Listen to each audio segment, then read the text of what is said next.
আমি আমার কম্পিউটারে ওয়াইফাই পাসওয়ার্ড দিয়ে আমি কানেক্ট করেছি, কিন্তু আমার ওয়াইফাই পাসওয়ার্ডটা দরকার। আমি পাসওয়ার্ডটা কিভাবে বের করব সেই প্রসেসটাই আমি আপনাদের দেখাচ্ছি। তো চলুন শুরু করা যাক। শুরু করার আগে বলে নিই, যারা আমার চ্যানেলে নতুন তারা আমার চ্যানেলটি সাবস্ক্রাইব করে সাথে থাকুন। এরকম টিউটোরিয়াল আপলোড হওয়ার সাথে সাথে আপনারা নোটিফিকেশন পেয়ে যাবেন। তো চলুন শুরু করা যাক।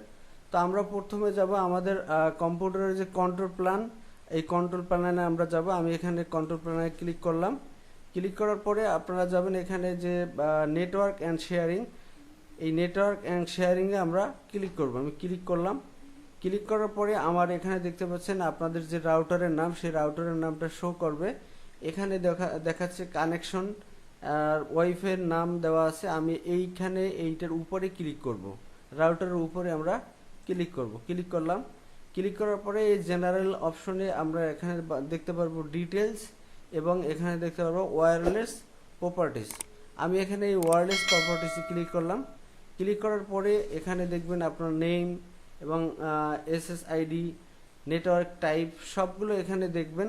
এরপরে আমরা যাব কি সিকিউরিটি অপশন, আমরা এই সিকিউরিটিতে ক্লিক করলাম। সিকিউরিটিতে ক্লিক করার পরে এখানে দেখতে পাচ্ছি সিকিউরিটি টাইপ, এবং এখানে দেখতে পাচ্ছেন নেটওয়ার্ক সিকিউরিটি কি, এইটা হচ্ছে আমার পাসওয়ার্ড। এখন যদি আমি এখানে শোতে ক্লিক করি তাহলে দেখবেন আমার এই পাসওয়ার্ডটা কিন্তু এখানে শো করছে। এখান থেকে শো পাসওয়ার্ডে শো ক্যাপচার এখানে ক্লিক করলে আপনার পাসওয়ার্ডটা কিন্তু এখানে দেখতে পারবেন। তো এ পর্যন্তই আজকের ভিডিও। ভালো লাগলে অবশ্যই আপনারা শেয়ার করবেন এবং আমার চ্যানেলটি সাবস্ক্রাইব করে সাথে থাকবেন। সবাইকে ধন্যবাদ। আসসালামু আলাইকুম।